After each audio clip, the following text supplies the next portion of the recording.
Ladies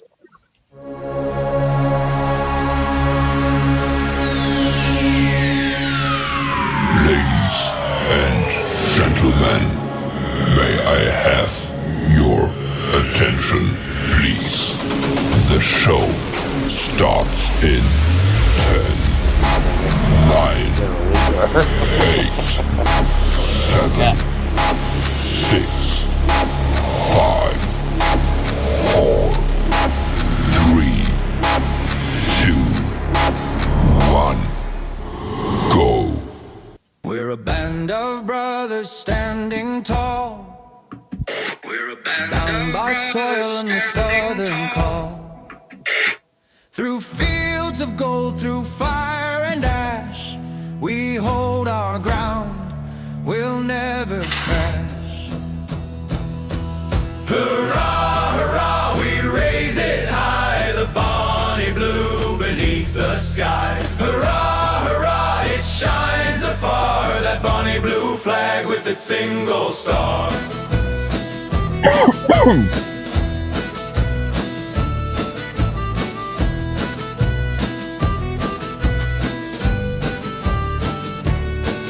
Our rights were forged in honest hands. We plowed the fields, we worked the lands. When danger came, we made our stand. A simple star, a bold demand.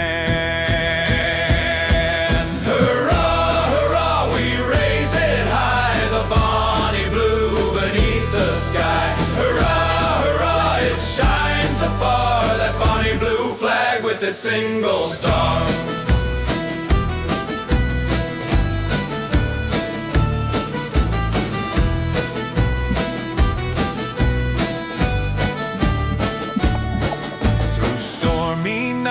And battles grim, our anthem sung a sacred hymn. The star it gleams, it lights the way for those who fight and those who stay.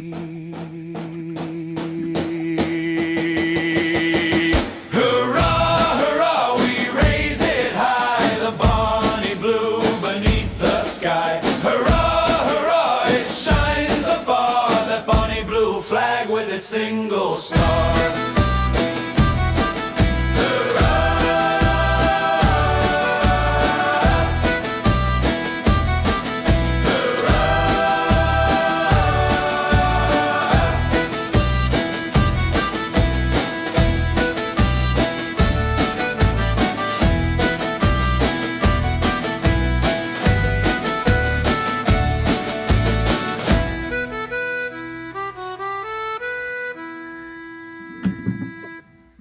Yes, sir, indeedy. The bonnie blue flag with the single star is what we're all here about tonight. Joining me is Brad Bolden, Matthew Holmes, Benjamin Walker. Some of our members are in the SIA board meeting, so they won't be here today. They'll be here on Thursday. And I'm waiting for another guy to show up. I'm not sure if he's going to be here yet or not. But if not, it's just going to be us, which is more than plenty here. Before we get the program started, folks, we have some sad news. Brad Bolden's cousin, Newton McKinley Davis, passed away today. And give me one quick second. I apologize. I got this one person here trying to get in. Whoa, there we go. Try using Chrome. Oops, I can spell. Try using Chrome browser. Okay, I apologize. So Newton McKinley Davis passed away today, and Brad's going to talk a little bit about him. But Brad had requested that we do a special honor to him, which I have no problems doing at all. Guys, this creates an echo. I apologize, but I want to get this picture here for him and play this song.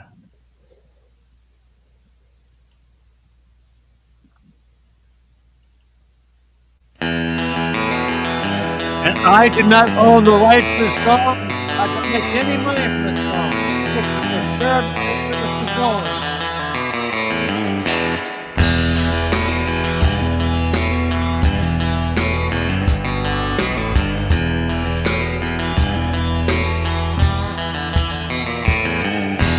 I was born in Dixieland, unreconstructed till the end. In Carolina, I was raised by my granddaddy and my daddy's ways. They both taught me right from wrong, how to fight and how to get along. But my own life now is almost gone. In southern ground I belong.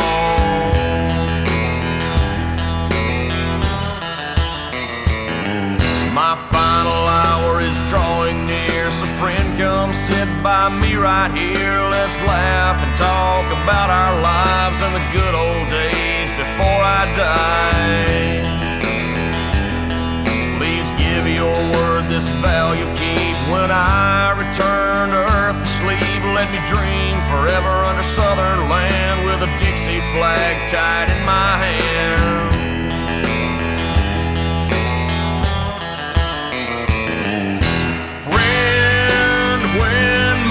Time has come before they lay me down to rest. Friend, in my time of darkness, please grant me just this one last request. Dixieland is where I want to make my final stand.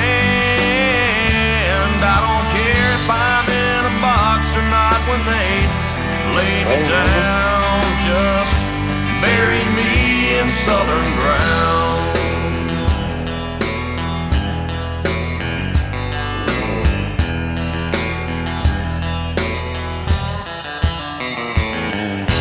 One last look at the countryside before I close my weary eyes. Southern air from my last breath, here comes my sweet angel of death. Sing Dixie while they lower me, so I'll hear it for eternity. I can feel the reaper's touch, ashes to ashes, dust to dust.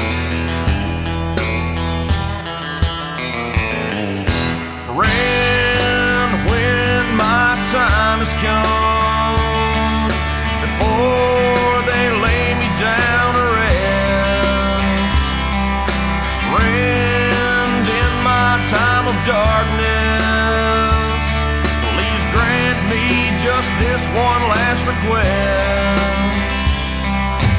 Dixieland is where I want to make my final stand.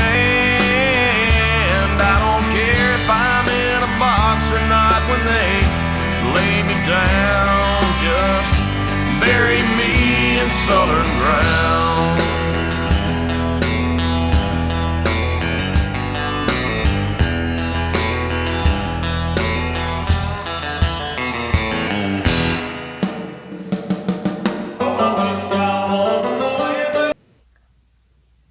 And I apologize, Brad. The image of your cousin couldn't be shown because the image of the song took over the whole screen. But Okay. you want to take a few I words? couldn't hear the song for some reason. I don't know why. You couldn't? Can you guys hear the song? I heard it. I I heard it. didn't. Matt, did Yeah, you hear it? Yes, I heard I it. wasn't getting it. Interesting. You didn't hear I any don't of the know why. song. I heard it. No, It was going out. Huh. it was just a buzz. Kind of weird. I'm not sure. Maybe he's trying to tell you something. It's possible. I don't know. He was a direct descendant of Jefferson Davis. Hence the reason, Wow. the name Davis family. Um, yeah, that was his great great grandfather. Jefferson Davis was.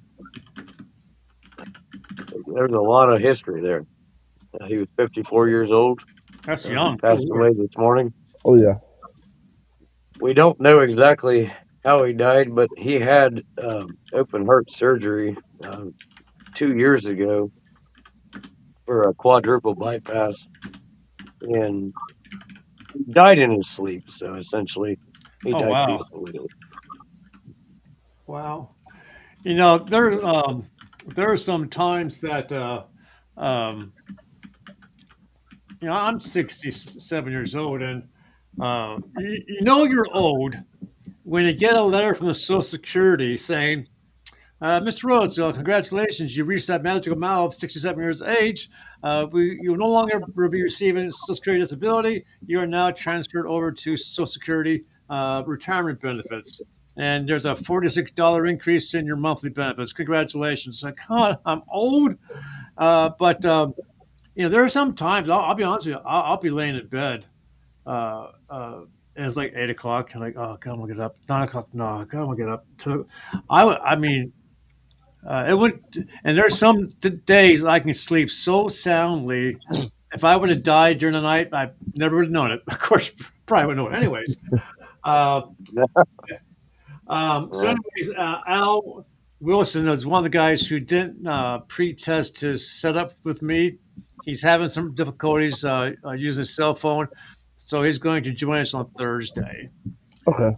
Um, do you have any more words you want to say about your cousin? You guys. You said you're really close. You feel like you're brothers. You guys do anything together, like hunting, camping, Boy Scouts, chasing girls, whatever? Uh, Ken wasn't really too much into any of that kind of stuff. He did like RCs and he loved NASCAR, and we always done a lot of collecting as far as buying up Dale Jr. and Dale Earnhardt Sr. cars, and we both like video games, and we liked drinking beer back then. Done a Uh, lot of that I can see and that. listening to loud music. I can see that beer belly. You mentioned to me something earlier about his buckle. Let me see if I can make this. Okay, CSA buckle. Is that what that is? That's a CSA belt buckle. He always wore that. Double He check. always had that on him, and usually a pretty long knife hanging off his hip. Yeah, there it is. There it is. He wore that for Right years. there. Right there's the knife. Um, wow, he looks like. To be honest with you, looking at that grin, I love beards. I do love. That's not going to sound right. I do love men who have beards. Not in that respect, people. Okay, uh, but I always wanted to grow my own beard, but I could never get past the itching stage. But that is nice. That, I love that beard. Really neat. Keeps That's me the cute. hardest part. Yeah, like the itching stage. So, Brad, again, our condolences with you and your family, and especially his family as well. Um, is there anything that you brought today that you want to talk about? I just kind of been beside myself most of the day, Randall. I wanted to, at least be in here with you guys. I had the day off work today. I actually called off because of the amount of snow that we ended up getting up here today. Oh, really? And I didn't think my little front wheel drive car could make it. How much snow did you get? Oh, we got 6 inches, and Good Lord. I just I got a little Ford Focus that I drive to work, and I didn't know if he'd be able to make it in there. Honestly, the wife drives. She's got a, a Jeep Renegade that's 4-wheel drive, and it took her an hour to get to work this Wow. morning, and Wow. it's only 15 miles. Wow. And that's how bad the roads are. I Yeah, get. And what state are you in? I'm in Ohio. Oh, that's right. You're Ohio. It's the same as Benjamin. Ben, did you get the same 6 inches? Oh, I don't know. I know we had big inch of snow in Ross County and stuff, and we had to shovel our driveway and stuff and all that good stuff. We need to get Benjamin a Confederate flag for his background. Yes. I'll send him one. Yeah, I got plenty. yeah.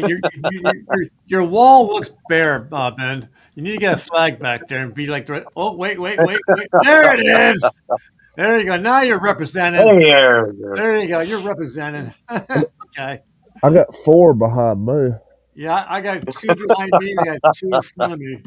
The So third Matt, third I got two national. behind me and a huge one on the ceiling. oh, wow. Check this out. Scottish This is the big Royalty. one right here. Oh, We wow. give you a little walk around, show you the star on this thing. This is a 20-foot by 30-foot flag.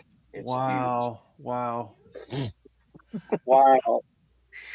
That is Got something. that off the Virginia Flaggers group. Wow. Yeah. That's something. So, Matthew, what did you bring for the audience today? Actually, I've brought a few things I wanted Hey, to talk to y'all about. Michelle Bowden is watching. Who is? Michelle Bowden. She's watching the broadcast. Oh, okay. So I wanted to talk That's to my y'all. wife. I wanted to talk to I y'all hope about. so. It's that same name. I wanted to talk to y'all today about foreign enlistment in the Confederate military. Did you say foreign instrument? Foreign enlistment in the Oh, okay, Confederate okay, okay. military. So, I'm sure y'all have probably seen my post about a week ago, but I've actually made enlistment maps of Confederate officers that were born in the Caribbean. And actually, two of them served for Louisiana, one served for Florida. Well, with that being said, these men, they were Hispanic. Now, with that being said, they themselves, they fought like hell to do their part for the Southern cause.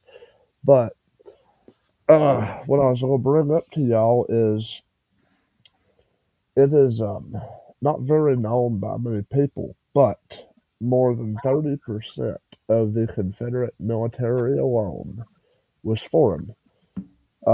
Mine came from Scotland, uh, Hmm. Ireland, of course, Wales before it was incorporated into the UK. They came from France. They came from Germany. All of Europe, mainly. I've even got records of Serbian Confederates, which I will be covering that. Once I get this enlistment book done I'm working on now, I'll be focusing my work onto that. So I'll be making enlistment numbers of that along with officers that were born outside of the Confederacy. Do you want me to show the images that you sent me for California? I got those. Yes. Okay, hold on a second. Let me. Okay, start there.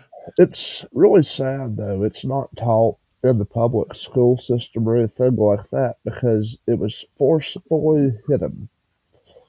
But yeah, with that being said, there was quite a bit of Northerners who actually came to the South to actually serve in the Confederacy. These men called themselves Copperheads. Yep. Yep. In your state alone, in Ohio, there was about 12 born Confederate generals. Oh, okay. Okay, so I'm going to tell y'all a little bit about the Los Angeles Mounted Rifles here. So they were actually the largest Confederate military unit outside the Mason-Dixon line. What was very special about them? Are any of y'all familiar with Brigadier General Albert Sidney Johnson? I heard of him. All right, so the Los Angeles Mounted Rifles escorted him out of LA and Sacramento all the way to the Confederacy so he could actually take part in defending his homeland. So they actually went across the desert, and we're talking about men here from LA and the surrounding areas. So in Southern California, they went across the Arizona desert in the Arizona Territory. Now, many of them that stayed there, they went into, of course, Arizona Confederate regiments, such as the Arizona Rangers. One of my distant cousins, he was actually in charge of it. His name was Captain Henry Holmes, and he was actually killed in 1864. Hmm. Who's this guy You here? told me a little bit That about would him. be, so that right there would be Thomas Sanchez, and he was also a lieutenant. So what was special about him? He was actually born in Los Angeles County.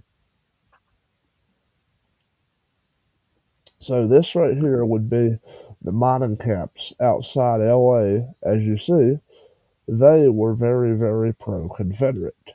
And so that is where they actually had a plan to draft Southern California into the Confederacy. They were actually going to pass secession resolutions until the Union Army stopped it. Hey, there you are. Okay, yep, he bounced out there for a second. So here we have, this was one of the train raids, and this was, of course, by Ingram's Partisan Rangers. And what they were going after these carpetbaggers that were doing out west. And yeah, they were taking what they could from them. You know, in a way, it was like revenge. And they done this even after 1865. So this right here was actually a skirmish they had at a hotel. There was a few former Union officers. They actually got into a gunfight with a few of Ingram's partisan rangers there. And that's at Placerville, California. Placerville, like I was telling y'all about the small skirmish. You will not see this in history books.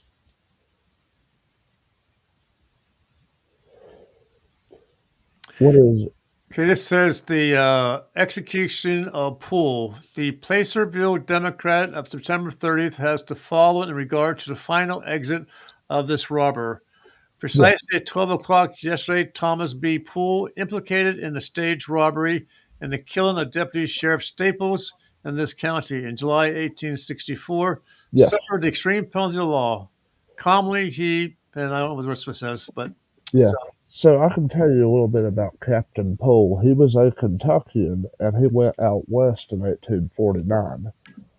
Well, he himself was a Confederate sympathizer and he ended up joining Ingram's Partisan Rangers. He was formerly in the Los Angeles Mounted Rifles, but he joined Ingram's Partisan Rangers. And of course, after that skirmish, he ended up killing one of the deputies there and they hung him for it. wow. But the others, guess where they went to? They went to Mexico. So I guess they're close enough to the border they could get down there fast enough Yes. to get protected. Okay. And they went by the name Californios. They were Latino Confederates from out right in between Mexico and the California Territory. Here we see the G.P. Gillis California Confederate Secession banner. Now, you see the 17 stars? 17 states? That represented the Pacific territories that were wanting to actually join the Confederacy, which Oh, wow. included Oregon and Washington, along with California.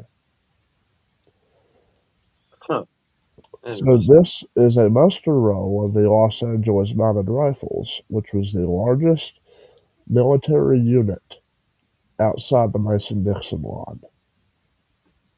Says organized March the 4th, 1861, in the county of Los Angeles, Yes, state of California, in accordance with the militia laws in said state. yes, And that's the list of all the privates. yes. And you see here Alonzo Ridley on the bottom. He was one of the officers as well. After, of course, he had, gotten a bounty on him by the Army, of course, the Union Army. He went to Ingram's Partisan Rangers and he hid out in Mexico for a bit. So it says, State of California, County of Los Angeles, I, Alonzo Ridley, captain of the Volunteer Military Company, Hmm. call the Los Angeles Mounted Rifles to hereby certify that the above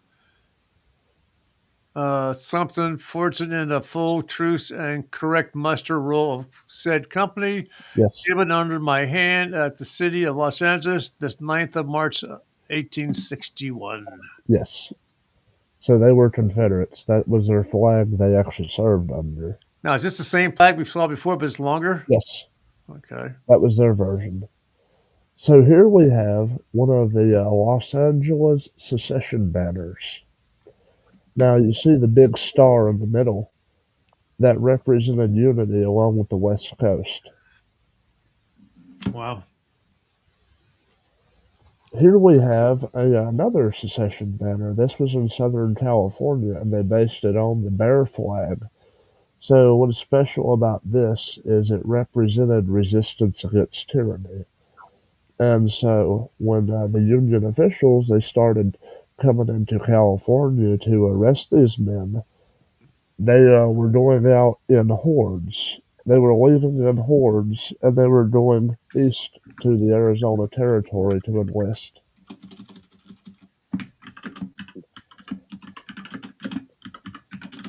Yeah, you definitely don't hear about none of that in the history books. That's for sure.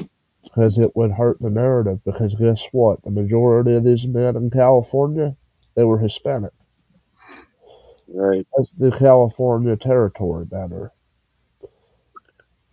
Very similar to the modern state flag, which this would actually make a liberal have a heart attack. But their state flag is actually based on that flag that was used by the Los Angeles Mounted Rifles. So therefore, the California state flag is actually half Confederate. Oh, jeez. Obviously, obviously, they haven't read their history books. So here we have one of the Oh, my. California secession banners, and they called themselves a Pacific Republic. So their goal was to actually unite Washington Territory with the Oregon Territory and the California Territory. And it would have been one big territory, and they would have been a part of the Confederacy. Hmm. But the Union Army stopped that. So this was one of their banners as well. And guess who else used that same one? The Sons of Liberty in Indiana and Ohio.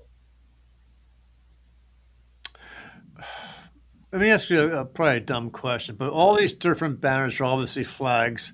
Yeah. But if they were used in battle, I mean, how would other units know that these So particular flags belong to another Confederate outfit? that was not used in battle. That was used by the KGC, Knights of the Golden Circle. See? Knights of the Golden Circle. And they were the ones who was actually trying to make the West Coast actually a Pacific Republic for the Confederacy. Hmm. Wow. So this was also one of the secession banners. Now, this is where it gets interesting. Where do you think that secession banner came from? Uh, San Francisco, 1861. that's probably the San Francisco Bay there, right? Yes. That's what I was thinking too. Yeah. Great minds think alike. Oh, yeah. So here we have one of the Confederate veterans in California. Let's see. It says Colonel J.C. Brooks, Confederate veteran, present yesterday at exercises marking the closing of Dixie Manor, Confederate home at San Gabriel. Explains insignia on a genuine Confederate Army coat to someone, which is being blocked by here, and Boy Scout Robert Kusher of San Gabriel, I guess. Yes, The San coat, Gabriel. the coat probably will be presented to a museum. Okay. Yeah, that was a California Confederate. And of course, the Confederate state seal. A beauty. Yeah, I like that one. You know what is special about the middle? No, yeah, that was George Washington in it. Oh, that's what you got there. Okay. Yeah, Here, keep that up there. I'm gonna play it. Put that back. Oh yeah, yeah, that's George cool. Washington's in the middle. Of course, that's the Third National, which is behind me. Giving it to you, Matthew. Yeah, okay. Thank you. So right here, this was one of the skirmish I was talking to y'all about. This was at the hotel. It says during the U.S. Civil War, the Bella Union became a favored meeting place for the city's many Confederate sympathizers Yeah. who hung a giant portrait of Confederate General P.G.T. Beauregard in a hotel saloon. And it's dated to Los Angeles, 1865, Bella Union Yes. Hotel. Yes. That's pretty cool. Y'all have probably never heard of that before. And we're back to here. Uh, One thing though was very interesting too, what I've also read was Delaware. Delaware, what they'd done in the Confederacy. Delaware had a bunch of secessionists too in the bottom two counties, and they actually had members of the Confederate Secret Service. They secretly actually joined the Union militia there, and they were confiscating equipment there to actually make it a Confederate unit. And two were harmed when they were found out about it. So, Brad, you got anything? Oh, I'm sorry, Ben. I just listened to Matthew. He's just full of information, and Yeah, a lot of he, things I've never even heard of before. he's definitely an encyclopedia. So, Ben, you were saying that you had working on another book because I thought it was pretty interesting the way it sounded. What one would you or think want me to do? Like, was it? I was thinking about doing one on an alternative history and stuff. Like it's like an alternative history, like fiction, kind of like based on like true events about what's going on in the modern world. Yeah, I think I wrote it down here.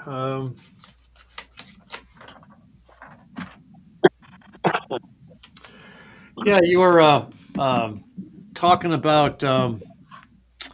I got it here. I read my handwriting.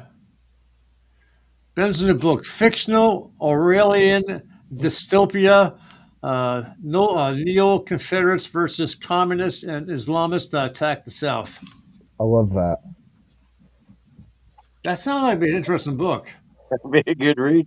I Yeah, got well, a, and and I got a question for you, Randall. You was talking about you've read a little bit into my first book. What do you think so far?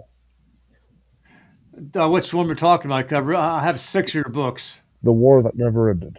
Oh, I'm about a quarter of the way through.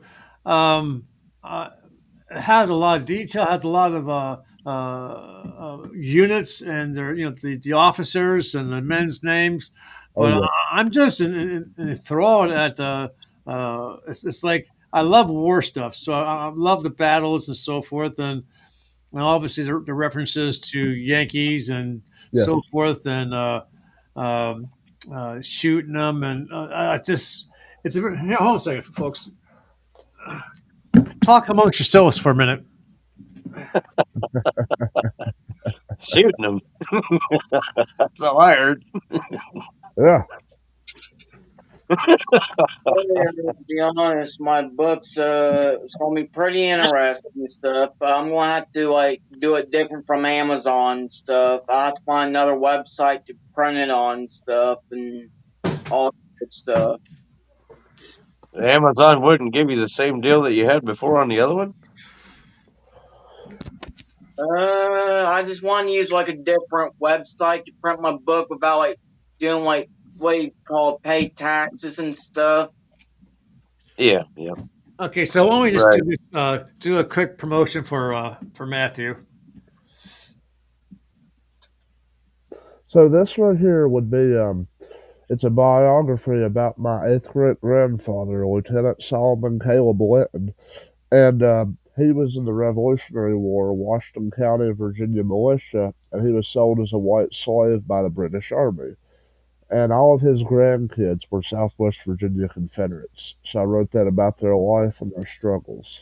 So I read this book in about 5 days, and it was around Halloween. Okay, and I would tell you what, this was a horror um, book. I mean, it was talking about how the English uh, went along with their native Indian Yeah, allies, attacked this one fort of men, women, and children. it's Uh, Martin Station. there was about 3,000 people there, By the time they were done, there was down to like 2,000 people.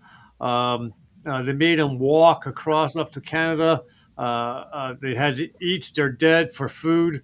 I want to tell you what, if it makes you want to hate the English. Yeah, it sure does. I feel you on that one. And this one I've written, this is about my fourth great grandfather, Private Nathaniel Matthew Holmes, and he originally started in the Washington County, Virginia militia, and then he worked his way to, of course, the 63rd Virginia Infantry, where he served the entire war until he was wounded at the Battle of Bentonville, and he returned home. His son had actually seen action at the Battle of Saltville. This book also only took me like 5 days to read. Again, very. He has a lot of images of the battles, the flags. That adds to. Sometimes you can read a book and get lost in the words, but the images that he has on the pages helps you to first of all see the depth of the what screen am I sharing? Sharing screen. The depth of the research that he did to get all the information that he wanted for his book. This would be about the murder of my uncle Christian Miller III, and what was special about him, he told the Union soldiers to get off his property. They were trying to confiscate his property, and they shot him dead on his property, right on his porch. 2 shots to the head, and his family enlisted for revenge. Yeah, yeah. Don't tell how it ends because people have to read the book. Again, about 5 days to read this book. Um, it made me. I mean, I was born in a Union state, a Yankee state, and as I read Matthew's books and the way the Union soldiers treated the not only the soldiers but the women and children and dogs. I mean, they killed the dogs. Oh, yeah. Um, it just made me pissed off to be born in Yankee State. And again, he has a lot of images. This one here surprised me because he actually has colored images, which actually adds to the book. I think personally, I Yeah. like seeing color as opposed to black and white. Oops, here we go. Absolutely. Me All and right. Benjamin, guys, we're we This were born in the state where Sherman was born at. One of this the worst.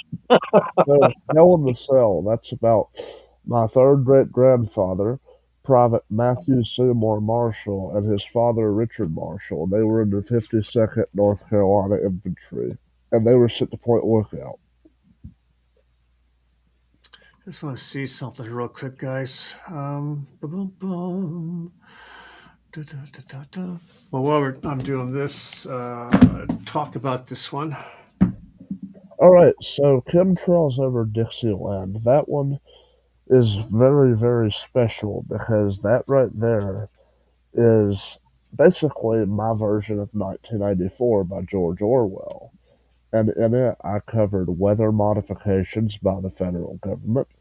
I created, well, images, of course, to definitely match it, but in it as well, I have how my family, they were fighting the tyranny, but they couldn't because it kept on and on and on. And then the tyranny consumed, of course, where we're at now. And so it's modern times that covers it. Yeah, you also have the Epstein list in there to talk about pedophilia and so Yeah, forth. Um, and you can see I'm getting there. I'm right yeah, here. It's this the big book. What size is that book? yes. That was my book, The War That Never Ended, and basically in that one, I have covered 400 years of Good. forbidden American history, That's including a photographs of it. big book. Now, with that being said, though, my newest project I'm releasing, it might actually be bigger. Wow. I'm at 20,000 words now. I better get reading so I get this one done so I get the other one. I also want to do one thing here. I want to share Ben's book, but I also want to I think this is the right one. No, that's Gettysburg. Hold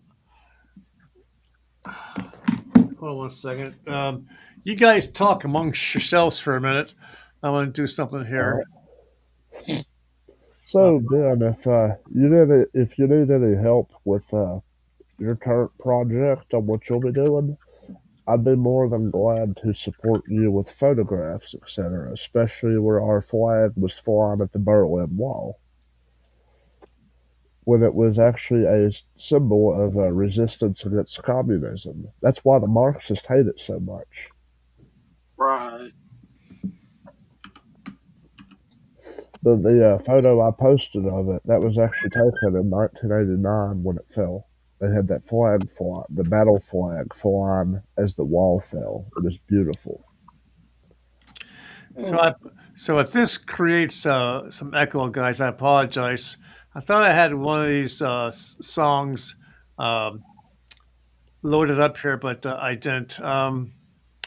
So well, so let me show the book and play this song, and then Ben, you explain to people what the song is about. Oh, what the book is about. So what I did here to help present Ben's book was I actually was able to take some lines out of some pages, and I used Suno.com to create some really interesting songs. Um, so here is this one here. This is short. I'm gonna play the short one here. I think this is when she was taken into custody, if one must call it that.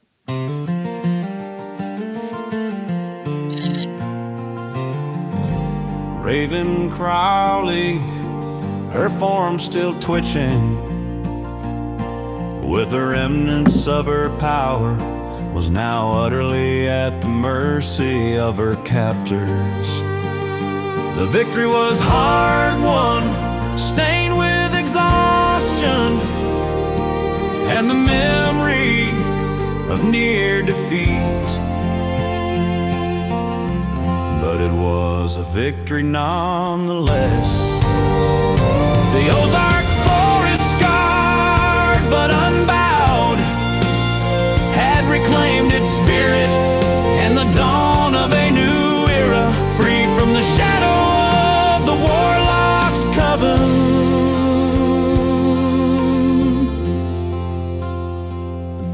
Had finally arrived. Pretty cool. I just took a few lines out of his book and created the music. So Suno.com, $10 a month, well worth the money. So oops, let me get rid of this. Bum. So Ben, you're top. Tell the people about your book. My book was basically about witchcraft and mystics, and it's about like a sergeant named Abel Smith that discovers that Confederate soldiers are being killed by Raven Crowley. But earlier in the book, Hector Crowley's the father of Raven Crowley. He's a Union soldier, but he's a warlock and stuff. So he basically is like a trickster and stuff. But he gets killed early in the book. So when Raven finds out, she gets revenge on the Confederate soldiers and stuff. It took me about 8 days to read this. I realized it's a thin book, but I was so enthralled about the content and the way it was written that to help, in my whatever way I could to promote it, I also took time to create the songs. But again, I was reading this around Halloween time, and it's a humdinger for Halloween. Okay, um, so I think I'm going to take my turn now to talk about what's near and dear to me about the South. And even though the war is over, folks, those on the left just can't keep their hands off of the South. Nope. Just They savages. they keep coming back. They want to do this. They want to do that. They want to erase the South. And It's what genocide. what pisses me off is one of the things that pisses me off is their attack on the statues and the monuments, the paintings, the cemeteries, the dead Right. buried in the cemeteries. Um, you know, when I see some of these, like, this black person, I apologize, but this is primarily where it's coming from. This black person was walking through this town and saw that there was a Confederate soldier buried in the cemetery. Oh my God, I can't stand it. Oh, that has to be removed. And because the liberals have these deep pocket, lawyers to fight the cause, and the poor folks in the towns don't have the money to fight back, they give in. So one of the ones that I'm talking about tonight is about Robert E. Lee's um, horse traveler, Yes. and about the statue that was removed. Now, think about this, folks. General Robert E. Lee's horse traveler. You see him, you see the horse, you see him. Just that's how close they were. And when General Robert E. Lee passed away, he was buried initially in Washington and Lee's Yes. chapel down in the basement until people got pissed off and he had to be moved. But they also had his horse. When his horse died, like 6 months later, and they actually buried Traveler outside the chapel in a really nice area. It had a memorial, it had like a tombstone, the whole 9 yards. Yes. But the liberal students at the college, oh my God, there's a horse and it belonged to General Robert E. Oh, it has to get moved. Well, I'd like to add something to that, if you don't mind. I believe that, of course, the closest living descendants and relatives of Lee should have had a say in this. Now, me personally, I'm one of Robert E. Lee's closest living cousins under his ancestor William Randolph, and so firmly, what I believe is the reason why we have this happening now in Virginia is because it's sad. I hate to say it, but we don't have Virginians running Virginia anymore. Yeah, I got a video to show us We that have in a moment. foreigners and we have refugees running in Yeah, Virginia, and that needs to stop immediately. They're disrespecting our heritage and our history. Yeah. So they dug up the body of the horse, and it was in a public area, and assholes would sign their name on the horse's bones because, oh, this could be a good look. Oh, write my name on this dead horse skeleton. I'll have a good look.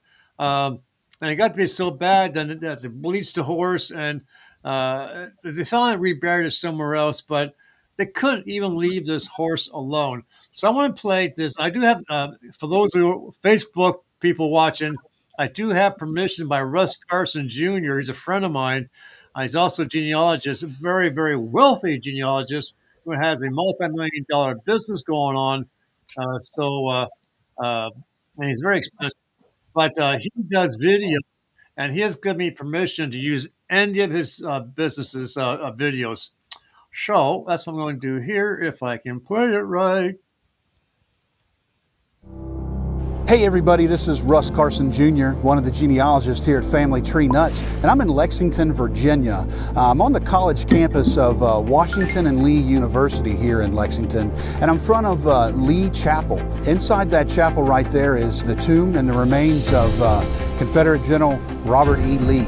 As you know, that after Lee had surrendered at Appomattox in April of 1865, he was basically without a job.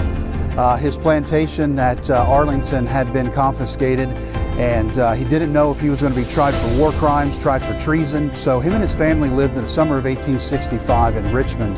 The faculty here at what was known as Washington College at the time asked Lee to become the president here, which of course he declined because he didn't know if he was going to be tried for treason and war crimes. But he eventually accepted and joined as the president here at Washington College. The student population went from about 40 to 400. You can probably guess why, due to the obvious famous person that was the president here. General Robert E. Lee had this chapel built when he first arrived on location. And you can see that inside here, it's a very large chapel, and he took his pew at the front on the left that him and his family would sit at there before each day they'd have chapel. But in the front of the church, you see There is his monument made out of marble in here. It's supposed to depict General Lee laying out on the battlefield with his men. He was known to sleep out in tents instead of in more nice places in town or something like that. His wife wanted him to be shown as buried with his, laying out there with his men. And you can see that the family symbol of the Lees is there with the squirrel. You see the symbol of the squirrel all over the place here. Squirrel away knowledge and the things that we can learn from a squirrel. Down in below the chapel is his office, left untouched from the day that he died in 1870. There's the museum with all the types of different things about Lee and Washington, both here in the museum. And of course you see his tomb right here, where him and his family are interred inside there. Now, the day that Robert E. Lee died in 1870, it had been raining for many, many days here in Lexington, and no traffic could get in or out. And they couldn't find a suitable coffin, but an undertaker had ordered some coffins, but they got washed away in the river. And eventually some boys found one coffin that was banked and brought it up there, and they used that for Lee's coffin. Now, Lee was 5'11", and this coffin was built for a smaller man, so Lee had to be buried without his shoes. Interesting information right there. Right outside the door of the chapel, where his famous horse had traveled, of course, with Robert E. Lee. He is said to have grazed the grounds right outside here in front of the chapel. Today, the door is always left open because that used to be the stable where a traveler would be at, and they want to make sure that traveler is able to wander the grounds and always find his way back home. So another neat, interesting fact. So anyway, wanted to bring you here to the chapel and the tomb of Confederate General Robert E. Lee is eternally entombed. And just remember, family tree nuts. Let our nuts find the nuts Randall, in your I'd family like to add tree. something to this, if you don't mind. As you said, he shared the Lee coat of arms, right? So the Lee coat of arms, he actually designed it from his grandfather's coat of arms, the Randolph coat of arms. Okay. Well, I want to show one thing, and this might get some people upset, and if it does, I apologize in advance. But I don't apologize. I don't apologize either. I'm not liberal. I'm not progressive. I'm not those whiny pussy generation. here we go. Ba, ba, ba, ba. So I remember saying about how those on the left just can't leave shit alone. Here Yeah. you A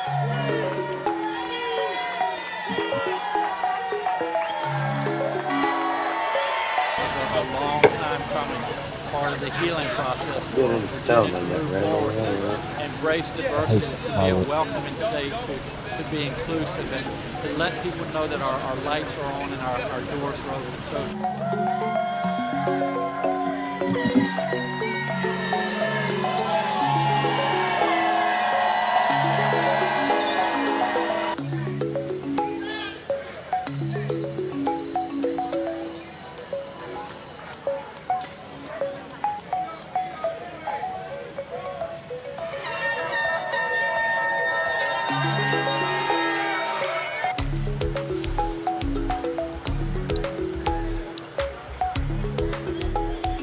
So I'd like to add something, if you don't mind that. And I have told leftists this a lot, but I told them this: how the hell does a northerner who is dealing with northern issues, how does that affect and how does that connect to ours when we're not the same?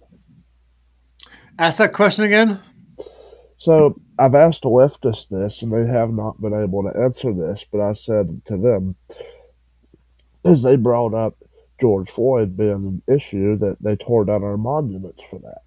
But the question is, how the hell does a man from the North, and I'm talking about who does not represent our values, how does that connect to us? You know what upsets me about this whole scenario is that these statues and monuments sort of have been there for what 150 Yeah. years, and up until recently, when a handful of black folks get killed by a white police officer, and I'm not saying it was right or wrong, all of a sudden they got to blow up, burn down cities, loot, kill, murder.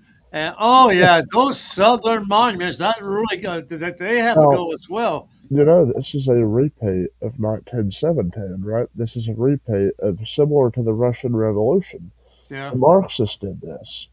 They tore down monuments of the Tsarist in Russia, and you see what happened there. Once they were destroyed, then the Soviet Union happened. But yeah, but you know what doesn't make sense to me, and again, I wasn't born in the southern states, so Yeah, this is coming from me as a person from the outside looking into the people in the South. yeah, I'm not sure how many people were involved with the removal of that statue, or even you saw the graffiti and the paint on the base of yeah. the statue and so forth. Where the hell was the true Southern citizens? Why Well, weren't they surrounding that monument? Why weren't they fighting? Why weren't they in I can, the halls of their government's Capitol building well, screaming bloody murder? I can easily tell you that one. And I hate to say it, but the cities in Virginia, they have been lost to foreigners and carpetbaggers. You will not see true Virginians unless you actually go to rural Virginia, like where I'm at. And we rural Virginians are getting fed up with it because these foreigners are able to dictate our very lives, and aren't even represented. It's not right. Well, we're getting close to the end here, and I know just so you folks know, Thursday, 7 o'clock p.m. If you guys on here can come back, that'd be great. Mindy, Greg, and Joshua are board members of the SIA. They're having a big to-do meeting about the South, and they're going to come on Thursday and share all the hopefully good news they have. But what I'm going to do here is I'm going to first off again, Brad. My wife and I will be praying for you and your family and your extended family for the loss of your brother cousin Newton, and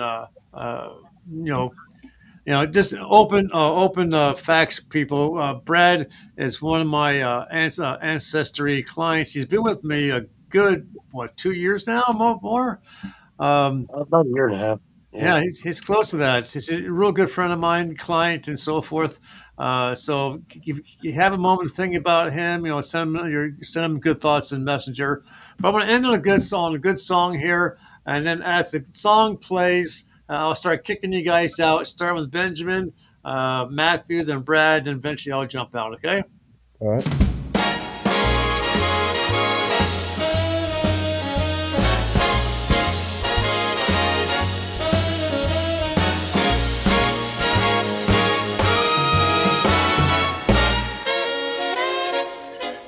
See you, Benjamin. Die in Dixie. Yeah. Oh, what a sweet refrain. With trumpets wailing bright as the morning train. See ya, Matthew. See ya.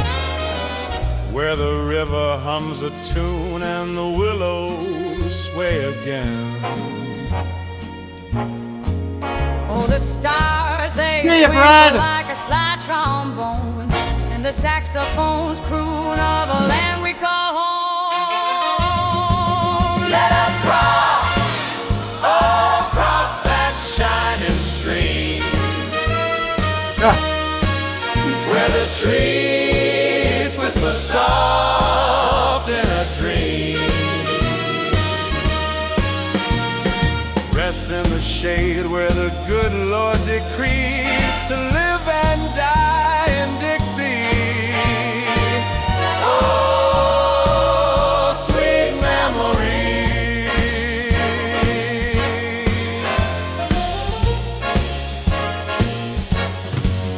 the magnolias bloom with a sway so grand, like the swing of the bass in the Dixieland have a great band, night. and the sun See you on paints Thursday. gold on the Take care.